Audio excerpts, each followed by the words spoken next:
Today on episode number 453 of the Teaching in Higher Ed podcast, Finding Joy and Curiosity in the Questions with Liz Norell.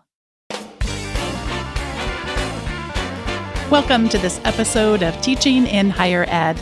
I'm Bonnie Stahoviak, and this is the space where we explore the art and science of being more effective at facilitating learning. We also share ways to improve our productivity approaches so we can have more peace in our lives and be even more present for our students.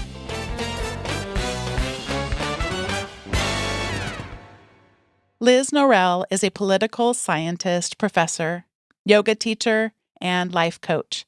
She holds a PhD in political science from the University of Texas, Dallas, and master's degree in library science and journalism. Liz considers herself a political psychologist and is most interested in how and why extreme political attitudes take root and how to soften them. Her training and occasional work as a yoga teacher and life coach complement her academic work well and have contributed to her interest in pedagogy, SOTL, which is the Scholarship of Teaching and Learning, and faculty development. When she's not puzzling out how to make her classes more engaging, she's probably sitting in a comfy chair with a book, with her dogs sleeping nearby, and also planning her next road trip. Liz Norell, welcome to Teaching in Higher Ed. Thank you for having me.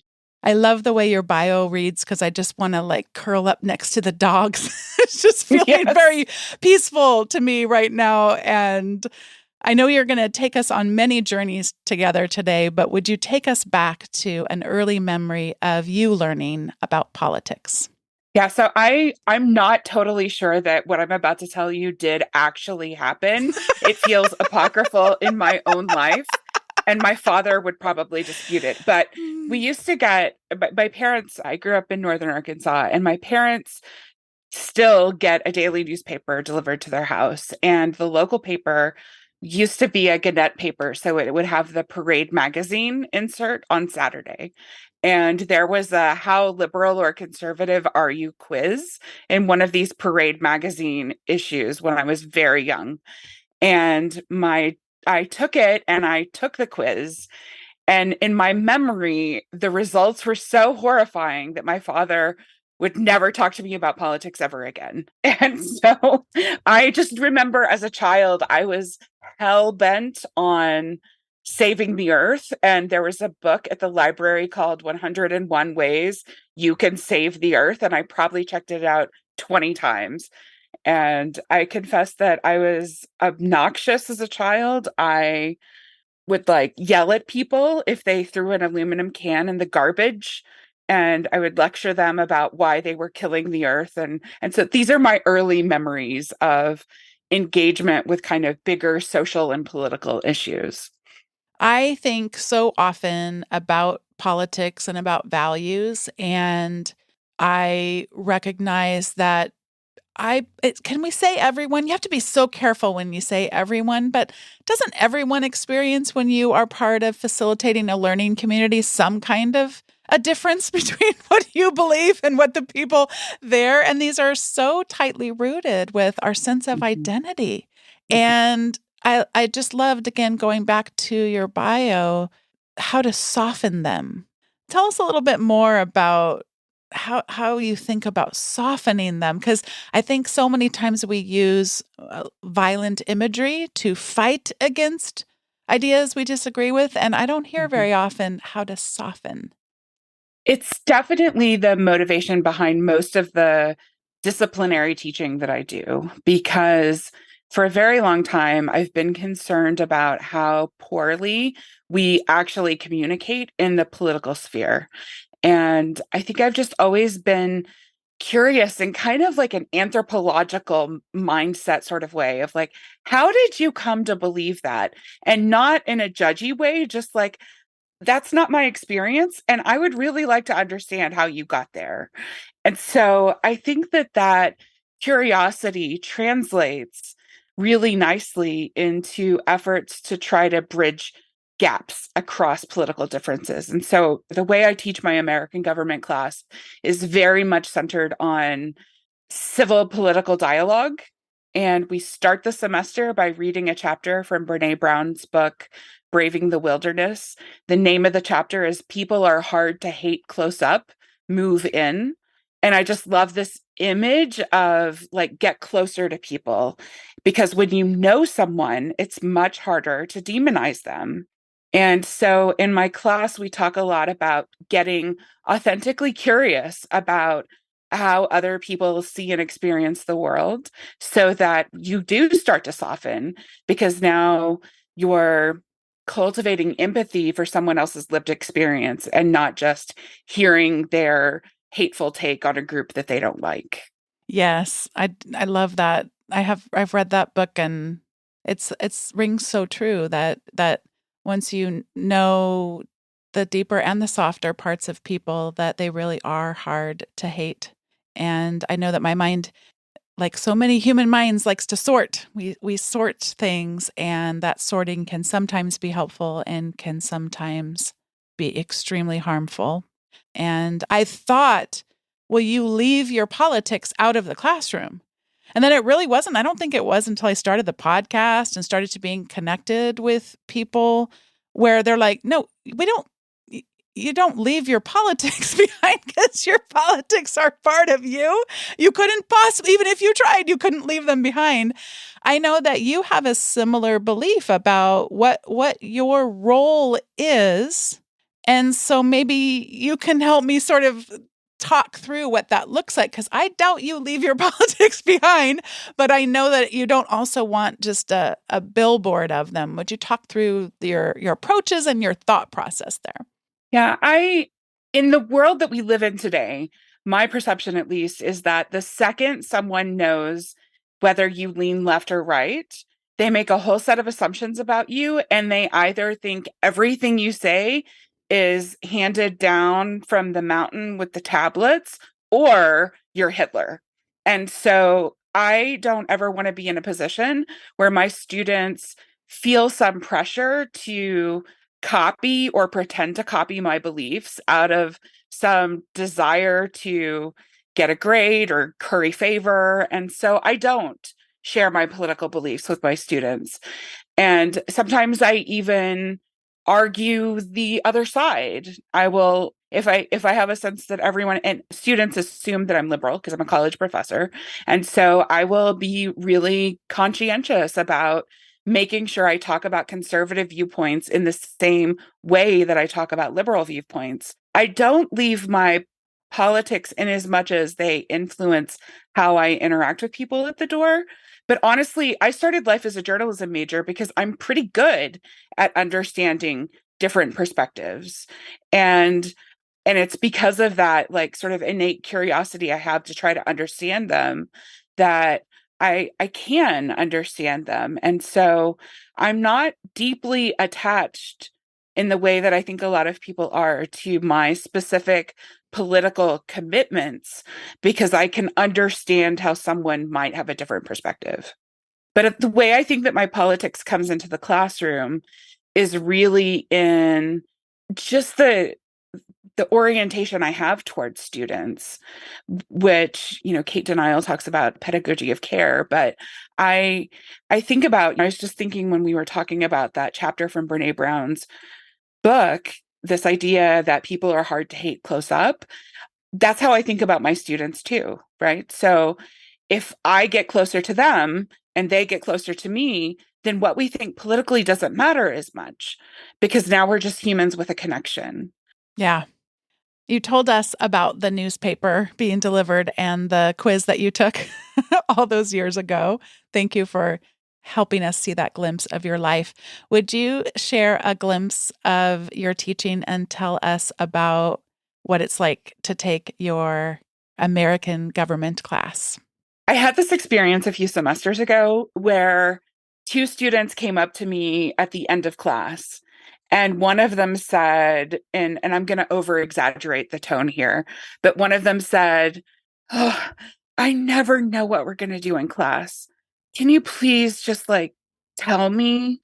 And the other one said, I love this class because I never know what we're going to do. And I think that that's kind of what happens. So I do try to give students, I'm always kind of scaffolding. Here's what we did last time. Here's what we're going to do today. Next time, be prepared for this. But I don't want to do the same thing in a class every single time we get together. And part of that is that I think so much about how when I was a kid, I would go out into the woods behind my parents' house and I would just explore, and I had so many questions and I was so curious about the world. I think all children are. And then something happens when we step into classrooms and we start putting desks in rows and be quiet and ask for permission to go to the bathroom and don't stand up and don't talk and don't chew gum. And it just takes all the joy out of this thing we call learning. And so if you want a glimpse into what it's like to take a class with me, it's how can we find the joy and the curiosity and the questions that really animate us to try to find the answers. That's what we're doing every single time. And I've been teaching long enough now that I don't come in with a specific plan. I have enough experience that if we run out of things to do, I got something, I can pull it out. But I want to show up and kind of get a feel for what's happening in the room and go with that. So if something happened in the news 2 weeks ago or a week ago when I had my first meeting with my night class students, I wanted to talk about like that whole Speaker of the House situation and what was happening there. Like we haven't seen this in a very, very long time. And so life is always presenting opportunities to ask questions that spark curiosity with students in a way that they're not really prepared for. Because when we think about studying American government today, we think about people yelling at each other. And so I think students expect our class to be a debate zone where we're all just really angry at the end of every class. And it is the exact opposite. I see so often that if we don't start with coming to some shared definitions, we go right away to where there is disagreement. You miss huge opportunities for learning. You have to see that as well, correct? Yeah, absolutely. And I guess I tell my students that I'm not interested in debate because I'm conflict averse anyway. But in my mind, debate is just waiting for someone else to stop talking so I can tell them why they're stupid. And that's just not productive, right? We know the backfire effect tells us that's going to make it even worse. So I'm not interested in that. And so we don't often talk about partisanship at all, except in the unit where we talk about what it is and where it came from. But we're not talking about points of disagreement. We're talking about Dan Rather's book, What Unites Us, the things that we all have in common. I was very intrigued by the welcome video that you have on your course website. And by the way, we will be linking to that on the show notes if people want to go explore this interactive syllabus on American government. Would you talk about how you approach creating a welcome video and what are some of the things that come into your mind? It sounded and looked to me as if this is something you do fresh every time. Yes, I do. And I usually do it the night before my course shell is going to open to students. So it's often very kind of off the cuff and it's imperfect. And that's by design. I don't edit it. I literally turn on my camera and hit record and try to talk for less than 5 minutes. And sometimes I do and sometimes I don't. But, the key thing that I want to convey is that I'm human. I'm not scary. I care that they're successful and that I'm available to them in whatever way they feel comfortable. About a year and a half ago, some colleagues and I decided to do this experiment where we scheduled a 15-minute one-on-one with every student in one section of our classes. And I have just continued to invite students to do that. So I load up my Calendly with lots of time. And especially in an asynchronous online course, I really push that and say, I know that it can be really easy to feel disconnected in this class, and I don't want that. So just find 15 minutes and let's have a conversation because I want you to know that I actually am a human who cares about you and I want to know something about you. Someone comes to you and says, "How do I be human? How do I be not scary?" What should they be thinking about and then what should they be trying to avoid? I think When you authentically care about your students, you don't have to try to be human.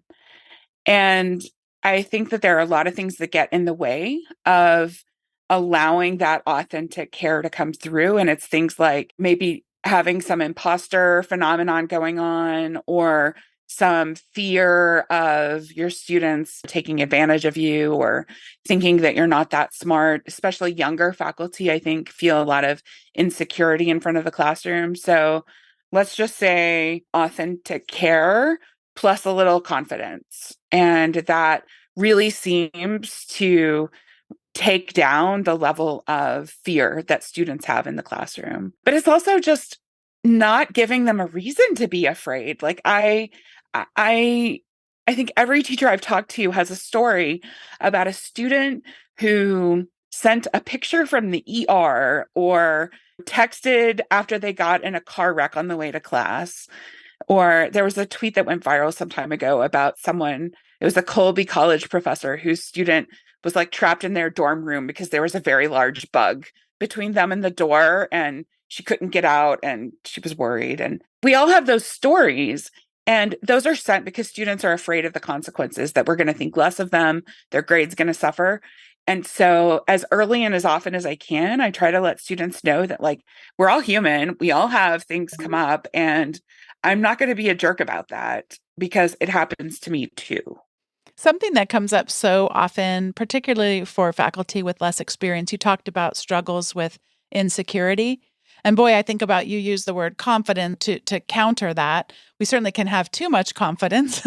And that, so how do we find that sweet spot? But one common thing that comes up questions is, or the fear. I try to be curious, like you're talking about. Let's talk more about where that fear is coming from.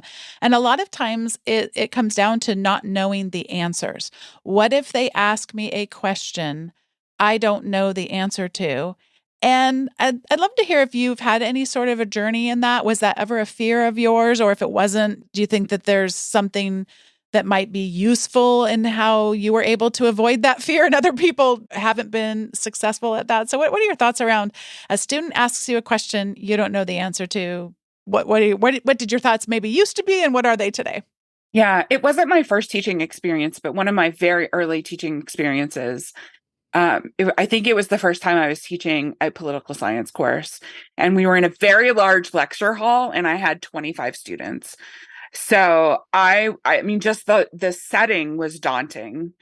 And I remember being so afraid that they would ask me a question that I did not have the answer to. Because here's the thing, I wasn't a political science major as an undergrad. I never took an American government class, but I was teaching it. And it's been like 90% of what I've taught in my teaching career. And so the way I handled it is just like talk as fast as possible every single second of the class, so that no one has a chance to ask a question. And if they do, it'll be privately. So, yes, I definitely had that fear. But I think that what I've learned over the years is that there are kind of two ways to think about teaching. And I'm not going to use the tired metaphors, but one is the person in charge, and the other is the coach. And I think that a coaching mindset around teaching is so much more fun and joyful for everyone. And it means that you don't have to know all the answers, because a coach is there to help you learn how to get answers, not to answer them for you. And so for me, that looks like assigning readings to students in some of my honors classes. I change the readings every semester that I teach an honors class, and I put things on the syllabus that I haven't read, so that we're reading them together and discovering them together. And I read them at the same time as my students. And I tell them that I want to be learning with you, not just facilitating your learning. And so that's a very different mindset than we are often experiencing as students. And so, having never seen it modeled, we may not know that that's an opportunity when we walk into the classroom early in our teaching career. But it's been the best part of the evolution of my teaching, is being able to let go of that need to be in control all the time and being able to learn with my students. And I want to share this one little vignette from a class, because it was a great moment of a student asking a question that I didn't know the answer to. And it was like a rabbit hole that I never would have gone down. I like to start by having a group read of the Constitution because lots of Americans think they know what it says, but nobody actually reads it. So we read it lightly, we skim it and talk about it. And when we got to the 3/5 compromise, one of my students a few years ago said, "Why 3/5? Why wasn't it 3/4 or 2/3 or 7/8 or whatever?" And I said, "No one has ever asked me that question before. And I have no idea, but it's a great question. Let me see if I can find out." And so I went searching, and the best I could find was that it was a ratio that had been discussed in some completely different topic years before in some document back in England. And so it was just like what they thought of and said, "Okay, well, that sounds pretty good." Like there's no good reason for it. But I never would have even thought to question that had a student not said it. And I will never forget that. And I'm sure the student will never forget it either, because we had a whole discussion. We've like read the piece that I found. I brought it into the next class and said, "Here's the primary source. Let's look at it." And so I appreciate those moments. And I do think that being able to say that is a really great question that I've never thought of before is a great acknowledgement of student thinking that we interpret as a critique of our own understanding. And if we are truly focused on the students and their learning, to me, that is a compliment that we don't know the answer, not a failing on our part. Yeah. And then the response that you had, you reinforced the igniting of curiosity that you're wrapping your pedagogy around. Mm-hmm, So they got to mm-hmm, see that in a real, authentic, in the moment experience where you go. mm-hmm. And then what is it like to not know? Be embarrassed or be curious and then go on that Yeah, journey together. Oh, what a fun one.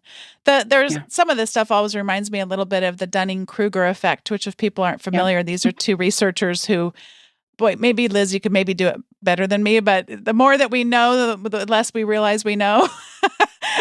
So I think you mentioned not being in political science as an undergrad. I wasn't a business degree. I studied social sciences, although I mean, my advanced degrees aren't in business either. I mean, they're organizational leadership. So lots of different places where those things show up. But I do remember teaching introduction to business, just feeling, oh my gosh, what if I get a question? And then today it just feels so different, because how could you possibly expect a human being to know everything someone might be curious about? And what if we all just tried to get a little bit more curious and go on some adventures together? And what would that look like?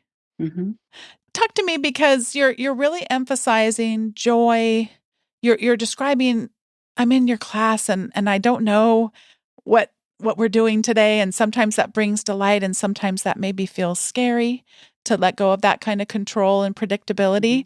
When I go and look at your resources, and I sure hope people will go and look, and just speaking of rabbit trails, Liz, oh, my eternal gratitude for you, because you've taken me on the grandest of rabbit trails with your material, and I'm sending them to all my friends and everything. We've had so much fun. Thank And you. but they're very structured. So you would kind of see the joy and the human, I mean, I shouldn't say kind of, you absolutely see it. Like the welcome video is right there on the main page and everything. But if I look at the navigation on the left, it feels very, very clear where I would need to go next and what kind of information I would find where. And you're reminding me of when I used to work for the University of California, Irvine, a long time ago. They taught us how to do card sorting exercises, which if people aren't familiar to website design, it was kind of like, where would you think you would find this information on a website? And so that's kind of how you test that you've organized something in a clear way. And I'm realizing now, I'm sitting here telling you about card sorting, and you have a degree in library science. I suspect library scientists people also do some version of card sorting activities. So, I mean, Well, how have you done that to help it? It's so clear. I could literally predict what I would find, but yet be utterly delighted and find such joy as I went down each of these fun places. So, So here's my confession. Before I got my PhD, I had gotten the undergraduate degree in journalism, and I worked for about 6 years as a web communicator. So I wasn't like a designer and I wasn't a programmer, but I was what today you would call the usability person. And so I didn't do what you described with cards. I did it with people and websites. So I managed the website at Texas Women's University before I went to grad school. And I would bring 5 students into a computer lab and give them a list of things to look for. And I would just watch and see where they clicked. And then I would make sure that what they were looking for was where they clicked. And so my orientation has always been around how to organize things in ways that make sense and hopefully not just to me. But I'm glad you found it to be well organized. And the more freedom you give students, the more structure you have to have. And so if I want students to identify and chase some curiosities, which I do, then I need to be very clear about what the expectations are. And even with the liquid syllabus that I have, I still spend a lot of time at the beginning of the semester. So right now, answering questions where students will text me or email me and say, okay, I think what you're saying is I need to do these things. Is that right? And I'll say, yes. And they'll say, okay, by when? And I'll say, well, ideally, you're going to spread it out over the semester. But, if you have a deadline in another class and you need to shift this forward or back, that's fine. I don't have any late penalties. But yeah, I try to provide a really clear set of this is what I'm looking for. Now, go find something that interests you. And if that feels overwhelming, here are some things you can do this week that are related to our topic. So if you don't want to choose, I've chosen for you, here are 3 things. But if you want to do something else, then here's a whole set of them. Please go find something. It's been a while since I had Michelle Pikensky Brock on the show, and she spoke about a liquid syllabus that may be unfamiliar to some of our listeners. Would you describe what one is and maybe where? I mean, I can link to it, but where you would suggest people might go to get inspiration or to get more information? So I used to do just your standard Word document syllabus. And then maybe 4 or 5 years ago, I thought, let's make this a little more fun. And so I made a graphic design syllabus. And I'm not a graphic designer, but Canva makes it very easy to do that. So I made a really pretty syllabus. To make it accessible, I would also do a text-only version of that. And so I did that for years. But then I was getting frustrated with the limitations of our learning management system. And so I decided to make a Google website that is the syllabus. And I make a new one every semester by making a copy of the old one and going in and changing the dates and updating anything I need to. But a liquid syllabus is just that. It's just a website syllabus. And so instead of printing it out, you can access it anytime you need it. It's a Google site is much more accessible. It's much more mobile friendly. It's easy to update. It's free. Like I don't pay for a domain. It's just sites.google. It's just whatever. And I love it because I can embed videos, I can embed documents. It's really easy to link. And then if something happens and our LMS goes down or our single sign-on goes down, as always seems to happen like right before the end of the semester or on Sunday at 4 o'clock, like those are the times that happens. Students can hopefully still get to the syllabus and get to the tools they need in order to complete the work that they need to. So I have really loved having the web-based or liquid syllabus. And it also means that because I don't expect students are printing it out, if I find that the language is less than clear, I can go in and change it on the website, and now it's just changed. If I changed it on a Word document syllabus, no one would ever see it because they're not going to download it again. So I love it. I love it. Another big benefit that you have is I see in the upper right-hand corner a search function. Yes. And many LMSs do not have search functions that would go across your entire course. I would love to have you share a little bit about the thought process that you might suggest we go through to, yes, search is a good affordance, but not enough.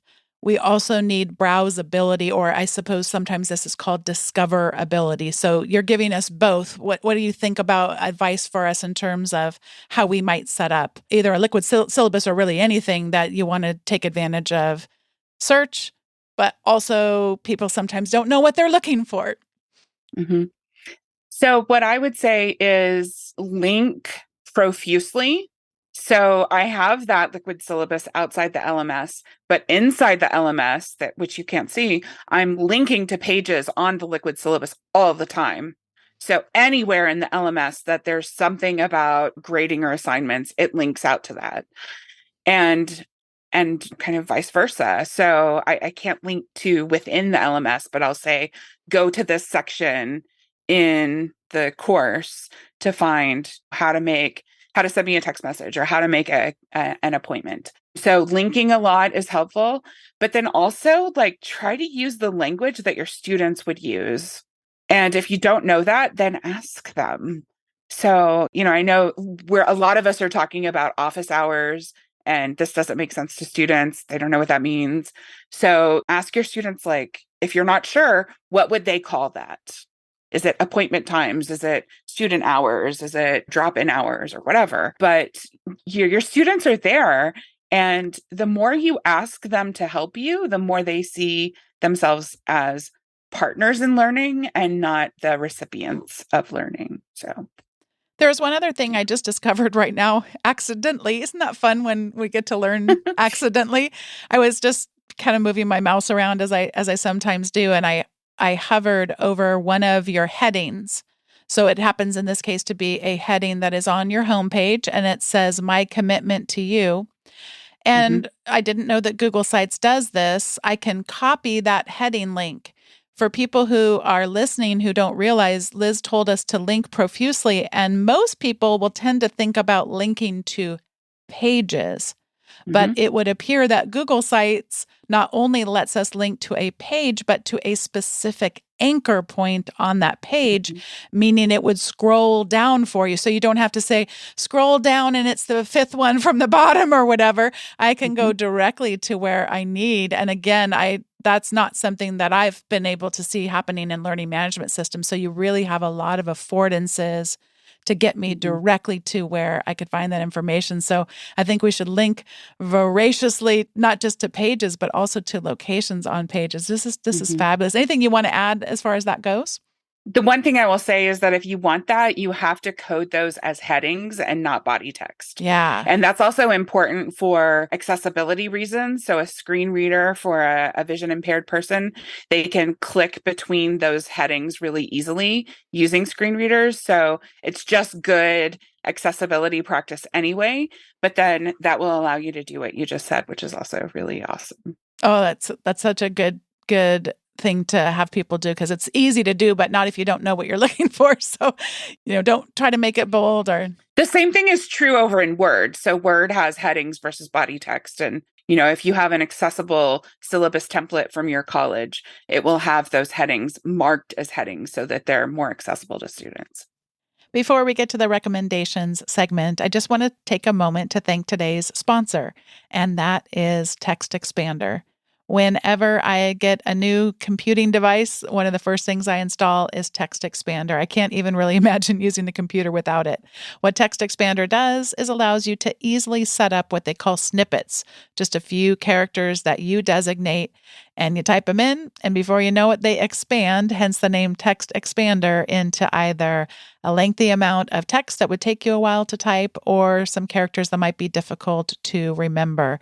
I use it all the time, and if I forget the characters that I have set up, which can happen, it's really easy to go and search for them. Like sometimes I forget there's a link to get to a guest form, and I may have forgot what the naming convention I used is. I simply click in my menu bar and I type in, and it finds it for me super easy, and I hit enter, and that's another way of doing it. So you can kind of learn as you go. It's really easy to set up, and then you can really take advantage of lots of different features. They also have teams for Text Expander where you can have those shared text snippets. And they also have repositories of a community of people that share commonly used text in different kinds of industries and professions. So head on over to textexpander.com/podcast. Show listeners get a 20% off of their first year and let them know that you heard about Text Expander through teaching in higher ed. Thanks once again to Text Expander for sponsoring today's episode. This is the time in the show where we each get to share our recommendations. I really enjoy reading Substack newsletters, and one of them I enjoy is Roxane Gay's, and she will often have guest authors who post on her Substack, and she has a woman who works as an editor for her. Her name is Megan Pillow. I was not familiar with Megan's work prior to seeing this recent essay. Megan wrote an essay called The Art of Losing, and I would like to recommend that each of us go and read it and soak in it. I will read just a portion of it now and encourage you to go visit the link that'll be in the show notes to soak it all in. Megan Pillow writes, a brief list of things I've lost since my divorce in 2019. One house, which now belongs to my ex-husband. One rental property, which my sister asked me to move out of. Dozens of friends. Every cap to every tube of toothpaste, my job as a university teaching assistant, and my health insurance, the indentation in my finger where my wedding ring used to rest, all retirement and savings, 2 sets of keys, a ruby ring my mother gave me, half of my marital property, the wolf spider who made a habit of camping out above my bedside lamp. One partner who told me he'd spend the rest of his life with me. 30 pounds. My therapist. 5 unmatched socks. Hours and hours of sleep. In November 2020, days after my former partner broke up with me, I sat in the middle of the bed in the room I'd moved back into at my parents' house, and I wrote this list. I watched the leaves fall from the trees. I curled up in the bed and hugged my knees to my chest, and I cried. Outside, there was a pandemic. Inside, there was no one I could trust to comfort me. For a while, I believe I'd lost nearly everything. The second thing I would like to recommend is by Roxane Gay. You can tell I was catching up, Liz, right? So, I was reading a lot of her. I had been a minute since I read her Substack, so I was getting caught up and enjoying it. And she actually did a recap of some of her top posts of the last year. So I had recommended the new Top Gun movie on an episode when it had come out or what have you. And I am going to say rather lightly that I don't think Roxane Gay is going to be recommending the second movie of Top Gun anytime soon. And I had so much fun just reading her just take that movie to town in all of its flaws. And I laughed with her and I laughed at myself and went, yep. Yeah, she's got me there. She's got me there. So if you didn't like the movie, or even if you did, and you maybe want to laugh at yourself like I laughed at myself a little bit, she has a lovely critique of Top Gun 2, which she spells T-O-O, as in too much. It's just a delightfully written piece. I mean, she's just so exquisitely good. So those are my 2 recommendations. And Liz, I am passing it over to you for yours. I have 3 recommendations. I want to recommend Chris Emdin's work, Emdin. I don't know if anyone on this podcast has recommended his work before. It's primarily geared towards high school teachers, but we had Chris Emdin come to our campus where I was teaching many years ago for like a start of the school year convocation, and the room caught on fire, like half in a really positive way and half in a pretty angry way, because, I'm in the South. But his most recent book, Ratchetdemic, is really good. But his earlier book is also good for white folks who teach in the hood and the rest of y'all too. So I just want to recommend those as really good things to read, to think about equity and inclusion from a different perspective, but one that I think is really useful. The second thing I want to recommend are all of the books in the West Virginia University Press because they're all good. But the last thing I want to mention, over Christmas break, my stepdaughter, who is 15, I think maybe didn't convince me to, but kind of implicitly convinced me to start playing around with Duolingo. And I'm now on a 28-day streak learning Swedish because my family, Norell is a Swedish name. My dad's family is from Sweden. And so I am learning Swedish and it is bringing me so much joy. And I just love it. So those are my recommendations. Oh, thank you so much. That I'm so excited because I'm just going to link to all the books. Now, all of them or all of them in the higher education series or just all of them? All of them. I'm thinking about the teaching and learning in higher ed series that Jim Lang edits. They're all fabulous. The most recent ones have just been, I just think they're doing really great work. And is there anything that you would like to share about you have a connection there and you already told me you're coming back? Yeah, I mean, it's a little self-serving, isn't it, to recommend all the books in the series? I will be sometime in the next year or so, I will have a book in that series that is tentatively titled The Present Professor, and it's about how to do the work of becoming more present in the classroom. So we know that instructor presence really matters, but and people tell us that, but they don't really tell us, like, how do you do that? And so this book is a book of tools on how to kind of get to know yourself better so that you can be more authentic in the classroom, with all the caveats that, like, depending on your positionality, it may be easier or harder to be more or less authentic. But we can all benefit from doing some of this reflective work. And so it's a book that kind of helps you do that work. Oh, well, I don't think it's self-serving because it's other-serving to me, and I'm so looking forward to reading it. I feel like today's conversation, we got little glimpses of some of the kinds of things that you might be writing about, and I'm just so looking forward to reading it and to having you back when the time is right for that conversation, for when the book comes out. So excited. I'm excited too. So thank you so much, Liz. Thank you for accepting the invitation to come on the show. I did get such a delight. You had posted something on Twitter about the thing. And then, like I said, it felt like 6 hours later, but I don't think it was quite that long. But I was texting friends, emailing, going down all the thing. And I got to recommend a musical thing on the constitutional amendments. That was fun just to get to share. I mean, it didn't sound like it was new to you, but just to say, like, you might want to share this with your students. So such a delight to get to talk to you today. Thank you so much. I really enjoyed it, Bonnie. Thank you for all the work you do and for this time. I really enjoyed it. Liz Norell, what a joy it is to be connected with you. Thanks for coming on Teaching in Higher Ed. Today's episode was produced by me, Bonnie Stachowiak. It was edited by the ever-talented Andrew Kroger. Podcast production support was provided by the amazing Sierra Smith. If you have yet to sign up for the weekly email from Teaching in Higher Ed, head on over to teachinginhighered.com/subscribe. You'll get the show notes, and these show notes are going to be some fun ones for me to type up. So you'll get the show notes from the most recent episode, and you will also get some goodies that don't show up in the show notes. So head on over to teachinginhighered.com/subscribe. Thanks for listening, and I'll see you next time.